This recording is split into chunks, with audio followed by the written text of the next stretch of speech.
guys, I really need help getting to work. Do you think you could help me get into the carpool lane?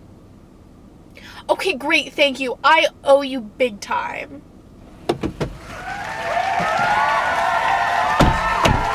Oh my god, thank you so much. I really appreciate this, guys. Of course, I need all the friends I can get right now.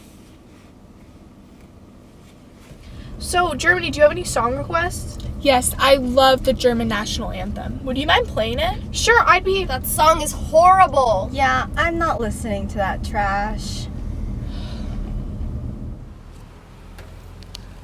Hey, Poland, do you need a ride? No, I'm good. I'll just ride my bike. Girl, bye! Alright then, so... Oh my god! I just killed Franz Ferdinand! Oh, shit! Oh my god, should we call the police? No, it's fine. Just turn up the music. But guys, we killed him! What do we do? It's fine. Oh my gosh, Russia, stop being so selfish! You know, Germany, you're really annoying. What did you just call me?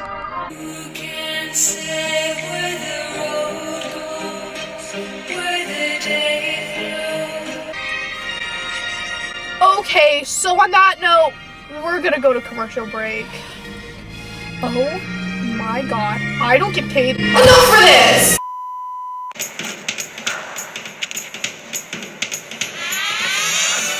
From Hollywood, it's Jimmy Kimmel Live tonight. Germany, Golden Globe winner for Russia, music from China. Italy.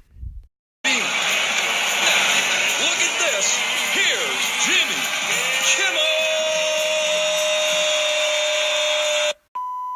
The most interesting thing about Twitter is that it connects leaders to their followers and vice versa. Now, some leaders do their own tweeting, which means unless they're Justin Bieber and have 106 million followers, they most likely read their tweets.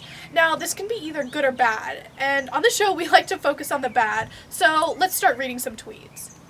From @Kaiser Not So Permanente.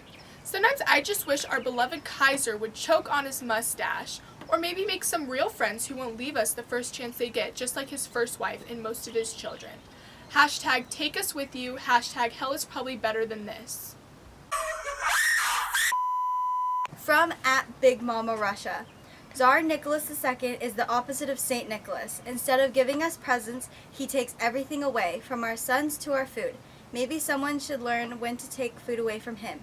Hashtag starting to look a little hefty. Hashtag using hefty bags to take out the trash. You know, you laugh now, but my kids aren't starving. From @SmallSicily. Orlando has changed sides as many times as I use my goat's milk to make cheese. So, a lot. Hashtag is that milk, hashtag or is it, hashtag Orlando's bullshit. What do these peasants think comes out of goats? Money? I live in a nation full of Idiots! From @LargeGerm. I'm German and I'm proud, but can someone explain again why we're in a war? Because alliances don't seem to mean anything. And why did we care if some nobody from nowhere died? Hashtag we're Germans, not losers. Hashtag redefining nationalism. Nobody understands me. Why doesn't anyone understand me?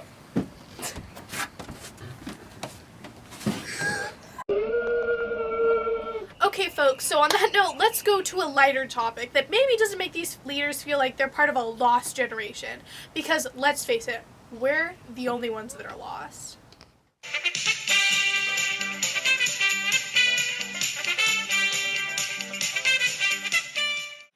Welcome to Family Feud, everybody. I'm your man, Steve Harvey, and I have a good one for you today. To start off, we have our favorite members of the Lost Generation coming to us fresh from the Western Front. Woo! And then coming to us from their nice, cushy estates, we have the Allied Entente. Whoa! Anyways, let's get started. We know y'all love a good feud. Or two. Boo! Down with the leaders! First up, we have Franz Kemmerich of the Western Squad facing off against Wilhelm II of the Big Leaders. Here we go, guys. We have 3 answers on the board. How do majority of Europeans feel about World War I? They think it's brilliant. They think I'm brilliant. This war is the best thing that's ever happened to them, especially since I told them so. Correct! Good job, Kaiser. No one is happy. This game is pointless. You don't understand anything, but we bought into your lies. But you can't lie anymore because no one will believe you once they see the bodies of those who died.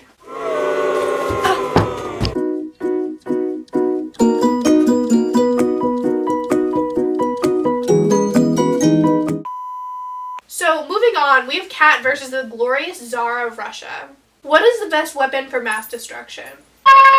Well, if you ask the Tsar or any of the other leaders over there, they'll say something like bombs or guns, but what they really believe the answer is propaganda. They have made us believe we could be the Iron Youth and that we would be invincible.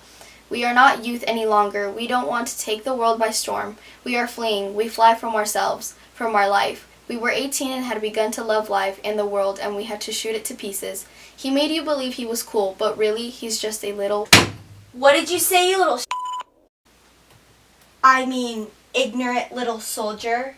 I keep it #PG. That man, he disqualified himself with such a rude response. So for that reason, we're going to have to give the point to the big leaders. Up next, we have Corporal Himmelstoss and Woodrow Wilson. Wow, what a pair we have tonight. How do majority of Europeans feel about World War I? A fierce sense of nationalism, basically loving your country and understanding that sacrifices need to be made to protect others and for the better good, and to protect the spirit of your people and country. It's only because you forced us to believe that. What did you say to me? I'm saying that you forced us to believe we were fighting for our country and we would have something to come back to, but instead we all ended up dead. And you're stupid. Congratulations, Wilson. That was the number one answer. It seems like the big leaders have scored another point. It seems like we only have one member from the Western squad left. Give it up for Paul Baumer versus Prime Minister Clemenceau. Woo! Does war ultimately end in peace? Yes, when we choose to fight for our countries and our people, it results in peace. We fight for peace. Well, and democracy. Of course.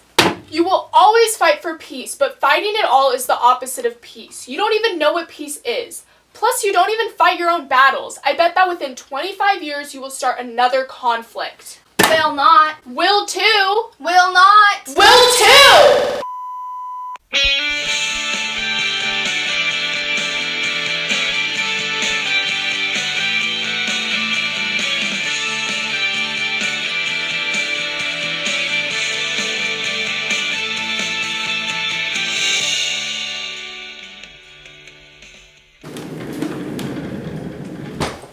Today on our show, we have some very special guests with some very serious issues. Now, they may be very close, but numerous issues have caused them to start fighting. So join us in welcoming Kaiser Wilhelm II and Prime Minister David Lloyd George.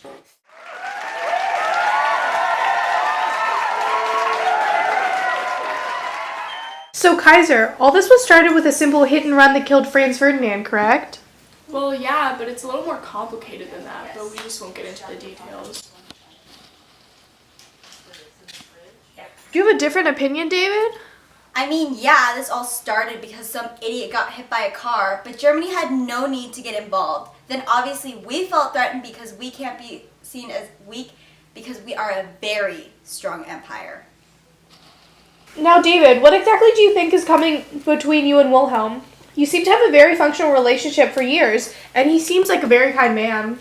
Well, honestly... Let me be real with you and say he's jealous. David is a jealous little man who was angry at how successful I was becoming. Sure, he was making more money first, but I was climbing my way up the ladder. Now he's put me and my family in financial ruin because he couldn't deal with my success. That's not true at all. I had no problem with your success. I have a problem with the way you're getting there, and I knew you would step on anyone you could to continue to grow. Tell me I'm wrong. I dare you! Ah, a classic Cabernet de War. Good choice. What about you? I guess I'll have the same because I don't want to be difficult. Wake me up! Wake me up inside! Can't wake up! Come on, boys, it's time to fight!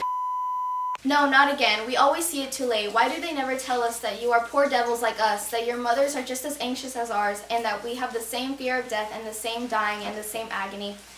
Forgive me, comrade. How could you be my enemy? He is the same as us. He is not my enemy, and I will not fight him. You are going to help me, and you're going to like it. Pour me some wine. No. Pour it, or I'll have your mom do it, and then she'll really have something to be anxious about.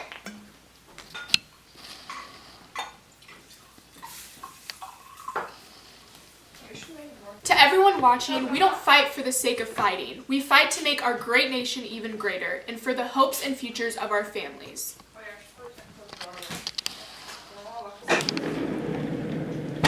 Alright, y'all. Looks like that's all the time we have for today. But join us next week when we talk about Lil Tay and her vanishing career. Bye, y'all. Show it sideways, smack it in the air. Let's move it side to side, smack it in the air. Let's move it.